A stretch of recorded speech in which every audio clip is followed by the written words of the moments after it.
మన దేశంలో కూడా రేపు పొద్దున బంగ్లాదేశ్ వాళ్ళందరిని ఇప్పుడు చాప కింద నీరులాగా బీజేపీ పాలిత రాష్ట్రాల్లో వాళ్ళని కనిపెట్టి పంపించేస్తున్నారు. చాప కింద నీరులా జరుగుతుంది. అది ఇంకా ఒక రకంగా మన అదృష్టం ఏంటంటే ఈ బీజేపీ పాలిత రాష్ట్రాల్లో ఇట్లా బంగ్లాదేశ్ నుంచి వచ్చినటువంటి వాళ్ళు అక్కడ దాన్ని ఏమంటారు చిన్న చిన్న షాపులు పెట్టుకుని లోకల్ వాళ్ళ వ్యాపారాలు దెబ్బతీశారు. అట్లాగే ఈ షాపుల మీద వచ్చినటువంటి డబ్బులతో అక్కడ ఆస్తులు కొనేసి లోకల్ వాళ్ళని ఆస్తులు లేకుండా చేశారు. అట్లాగే లోకల్ వాళ్ళకు ఉపాధి లేకుండా చేశారు. కాబట్టి అక్కడ స్థానికులు కూడా సహకరిస్తున్నారు. ఇంకోటి మతపరమైనటువంటిది వీళ్ళు అక్కడ నిదానంగా వీళ్ళ మత ప్రార్థనా సంస్థలు ఏర్పాటు చేసేసి అక్కడ ఉన్నటువంటి హిందువులకు సంబంధించినటువంటి మత ప్రార్థనా సంస్థలను దెబ్బతీయడం లాంటివి చేశారు. అందువల్ల ప్రజలు కూడా ఇక్కడ వలస వాళ్ళని పంపించేస్తుంటే సహకరిస్తున్నారు. అదే మీరు పాత బస్తీలోనో లేకపోతే కనుక ఏ ముస్లిం ప్రభావిత ప్రాంతాల్లోనూ ఉన్నటువంటి ఇట్లా బంగ్లాదేశ్ నుంచి బర్మా నుంచి వచ్చినటువంటి వాళ్ళని రోహింగ్యాలను కానీ పంపించడానికి ప్రయత్నించండి, పెద్ద ఎత్తున అడ్డుకుంటారు. ఎందుకో తెలుసా? ఇప్పుడు పాత బస్తీలో ఇదివరకటి రోజుల్లో అక్కడ పిల్లలు ఎక్కువ మందిని కంటారు కాబట్టి వాళ్ళు ఈ రోడ్ల మీద బళ్ళు ఈ అమ్మేటటువంటి వాళ్ళు చిన్న చిన్న రోడ్ల మీద పెట్టుకుని అమ్ముతారు కదా, అవన్నీ మన పిల్లలే చేసేవాళ్ళు, వీళ్ళ పిల్లలే నడిచేది. అయితే ఇప్పుడు క్రమంగా ప్రభుత్వాల యొక్క విద్యా అవకాశాలు కావచ్చు, లేదా ప్రభుత్వ స్కూళ్ళల్లో ఇది కావచ్చు, ఈవెన్ వీళ్ళల్లోనే కాస్త ఆలోచన పెరిగి మనం బాగుపడాలన్నటువంటి కోరిక, తమ మతంలోనే ఉన్నటువంటి ఇతర పెద్ద కొంతమంది కుర్రోళ్ళు బాగుపడడం చూసి, ఆడపిల్లలు బాగుపడడం చూసి అట్లాగే రావాలని కోరిక పెరుగుతున్నప్పుడు, అవకాశాలు కూడా ఎదురుగుండా ఉన్నప్పుడు అటు వెళ్ళిపోతున్నారు. దీంతో చీఫ్ లేబర్ దొరకట్లా.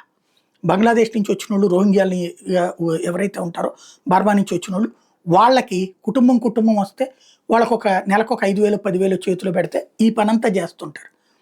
ఇది ఇట్లాగా అక్కడ కొంతమంది రాజకీయ నాయకులు ఈ పని మీదనే ఉన్నారు. వాళ్ళకి అకామిడేట్ చేయటం ప్లస్ ఇట్లాగా నిదానంగా కాస్త కట్నాలు ఇవ్వలేనటువంటి డబ్బులు ఖర్చు పెట్టలేనటువంటి ముస్లిం అమ్మాయిని పెళ్లి చేసుకుంటున్నారు. వీళ్ళకి వాళ్ళ ఇళ్లలో అల్లుడి హోదా అట్లా క్రమంగా సెటిల్ అయిపోతున్నారు వీళ్ళు. అట్లాంటి చోట్లను ముట్టుకుంటే ఊరుకోరు. ఇప్పుడు ఇదంతా ఎందుకు చెప్పాల్సి వస్తుందంటే అమెరికాలో జరుగుతుంది అదే. అమెరికాలో వలసలకు అనుకూలంగా జరుగుతున్న ఉద్యమాల వెనకాల స్థానికంగా ఉన్నటువంటి వ్యాపారులు సమస్య ఎక్కువగా ఉంది. అక్కడ ఇలాంటి వాళ్ళ వల్ల ఉద్యోగాలు కోల్పోయామన్నటువంటి అవగాహన మిగతా వాళ్ళల్లో ఉండట్ల. అమెరికాలో రూల్ ప్రకారం ఒక గంటకి $16 చెల్లించాలి. కొన్ని రాష్ట్రాలు $14 అక్కడ ఉన్నటువంటి పరిస్థితులు ఇచ్చే చెల్లించాల్సి ఉంటుంది. చెప్తారు ఒక్కొక్క రాష్ట్రానికి సంబంధించి ఒకటి. ఓవరాల్గా అయితే కనుక గంటకి $16 అట దేశంలో ఉన్నటువంటి లెక్క. అంత డబ్బులు పెట్టి ఖర్చు పెట్టేటటువంటి పరిస్థితుల్లో అంత లాభాలు లేవు వ్యాపారాలు. కాబట్టి ఈ అక్రమ వలసదారులను అక్కడ పెట్టుకుంటున్నారు పనులకి.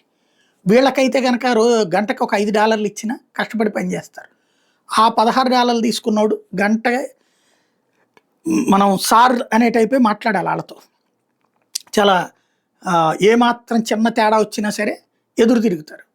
ఈవెన్ ఇళ్ళ దగ్గరికి పని చేయడానికి వచ్చేటటువంటి వాళ్ళని కూడా షేక్ హ్యాండ్ ఇవ్వాలి, కూర్చోమనాలా, వాళ్ళకి కావాల్సినటువంటి అన్ని చూడాలి, మన ఫ్రెండ్ లాగా చూడాలి. అంతేగాని వాళ్ళు పనోడు అన్నట్టు చూస్తే అక్కడ చట్టాలు ఒప్పుకో, అక్కడ వాళ్ళు కూడా ఒప్పుకోరు, పెద్ద ఇష్యూస్ అవుతాయి.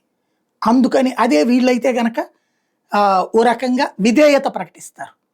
అందుకని వీళ్ళని ప్రోత్సహిస్తూ వస్తారు. అక్కడ ఉన్నటువంటి చిరు వ్యాపారులు, మధ్యతరగతి, ఎగువ మధ్యతరగతి వాళ్ళు ఇప్పుడు ఈ వలసదారుల్ని ట్రంప్ పంపించేస్తే తామే పని చేసుకోవాలి, ప్లస్ ఆ లోకల్ వాళ్ళని పెట్టుకుంటే తమ ఆర్థిక నష్టం.